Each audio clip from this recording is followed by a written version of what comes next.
We are going to talk about enzymatic processes of muscular fatigue and walk you through the myths and facts concerning lactic acid buildup and delayed onset muscle soreness. We will be doing this with a little help from friends.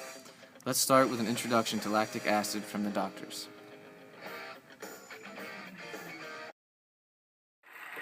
Great tips, and we're working our way through the ABCs of losing weight. Our entire audience is working out today. How's everyone feeling? Next up is L, and that stands for lactic acid. Lactic acid, it occurs when you're working out really hard. And what happens is if you enter into your anaerobic zone, you no longer have enough oxygen to create energy. So what happens is these little energy factories in your cells, mitochondria, burn carbohydrates. And when they do that without oxygen, the byproduct is lactic acid. And as you're seeing in the sponge here, lactic acid builds up in your muscles. So that's why you get that burn when you're working out hard. But here's the deal. Within an hour, that lactic acid is flushed out of your muscles. So it's not the lactic acid the next day that's making you sore. It's called delayed onset muscle soreness. That can last from 1 to 3 days after you have a hard workout. Here are some myths about muscle pain.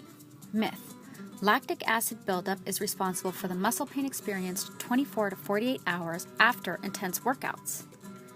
Fact: lactic acid forms in the muscle, but it dissipates quickly, typically within an hour of intense exercise, because the body is able to metabolize the extra lactate. The muscle pain is actually due to micro tears that occur due to the eccentric elongation portion of a series of muscle contractions. This leads to damage of the muscle, which allows us to rebuild it back up.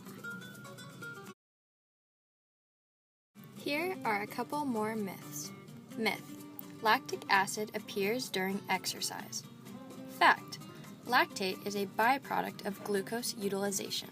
During exercise, your metabolism breaks down glucose to form pyruvate, which can then be converted to lactate. Myth: lactic acid is bad.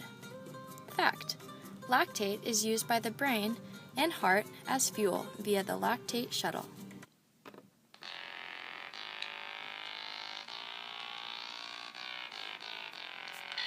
I'm going to let Ice-T tell you exactly how it happened. Yeah. Thank you for the introduction. It's the nightmare walking, psychopath talking. You know who it is. Yeah, and as they said before, during exercise, glucose is metabolized to form pyruvate through glycolysis. Pyruvate. That sounds gang-related. And you don't want to be in a gang. If you were in a gang, you could get shot at, robbed at, stabbed at, killed at. Some pyruvate gets fermented to lactate when oxygen is limited, such as during anaerobic activities. When oxygen is limited or not present, pyruvate cannot as readily be converted to acetyl-CoA, or something like this, and then enter citric acid cycles. This conversion is mediated by the enzymes lactate, dehydrogenase LDH, and the oxidation of NADH2 or NADH squared or something like this. NAD, how about that? This product of these reactions, lactate. Lactate is an unusable molecule, so it is shuttled to the liver when detoxification occurs via the blood. In the liver, lactate is reconverted back to the pyruvate by the reverse action of the enzyme lactate dehydrogenase. During this reaction, NAD is reduced to NADH squared, as we're going to call it. Pyruvate then undergoes gluconeogenesis. Wow, that's a big word. But that forms glucose, which is put back into the blood.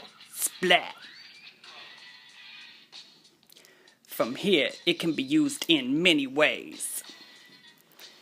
It can be taken up by skeletal muscles during strenuous activities. It can also be used as a source of fuel for the heart and for the brain. If activity has ceased, much like my music career, which is why I am forced to narrate in biochemistry classes on the side for a little bit of extra cash. Anyways, I digress. Glucose can be stored as glycogen in the skeletal muscles or in your ass. Ice-T likes ass. I like this mechanism. You could just ask Coco. Whoa there, whoa there, Mr. Ice, Mr. T, Mr. Ice-T. The Cori cycle has an upper limit, and once that is reached, that is your anaerobic or lactate threshold. This occurs when the Cori cycle is overwhelmed, when it is overwhelmed. That's right, Mr. Walken. And that leads us to our next myth about muscle burn. Myth: lactic acid buildup causes the muscle burn athletes experience during high-intensity exercise. Fact: muscle burn is caused by the buildup of hydrogen ions and other byproducts that form during intense exercise. This is what leads to the immediate burn you feel when muscle failure is reached. Some people think this is a set value. And that is another myth, which states there is a defined point where the body switches from aerobic to anaerobic metabolism, called the lactate threshold. Fact: this is false. There is no defined switch to turn them off or on. There is a mixture of aerobic and anaerobic metabolism occurring at all times. The lactate threshold is strictly the transition period from one to the other. So what does cause delayed onset muscle soreness?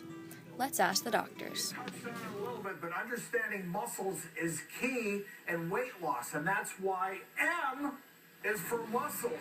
Your muscle is made up of multiple fibers. Now what happens when you're doing a vigorous workout, you're actually tearing, you're getting microscopic tears in your muscle. And what happens is your smaller muscle, let's say this is your thigh muscles here, going through that period of repeated tearing and recovery, provided that you're eating the right stuff, is going to lead to this larger muscle mass. More Twizzlers for you. Yeah, good stuff. All right, so we picked 2 volunteers. Here's what happens next. Embedded in each muscle fiber, there's a series of nerve synapses that allow the brain to tell the muscle what to do.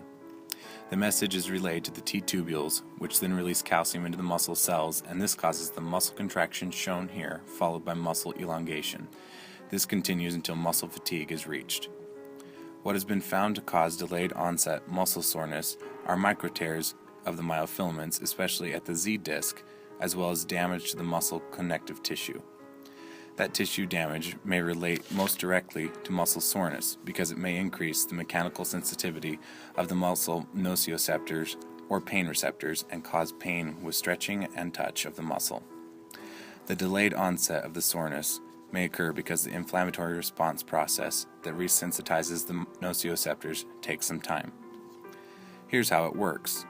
We're in the extracellular matrix looking at the epithelial cells of a capillary located in the vicinity of the muscle. A receptor-mediated response allows the leukocytes to leave the capillary and move into the extracellular matrix and migrate towards the damage for cleanup of damaged material. The aggregation of the cleanup cells and repair cells is the cause of the inflammation. Somebody running in. This is the actual cause of delayed onset muscle soreness. Here are some tips to help alleviate muscle soreness following a workout. This will help minimize delayed onset muscle soreness. Yes.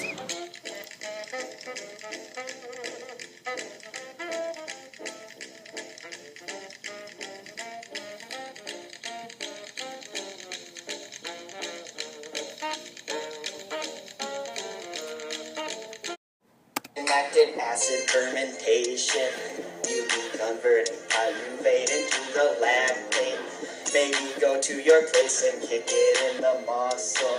Now let's chill with the vandals. Sit back and watch them learn that up in this class. Learn that, hope we can pass. Learn that, we want no sass. Learn that, oh, learn that, self-restoration. Get that, strong temptation. Like our awesome creation. Learn that, oh.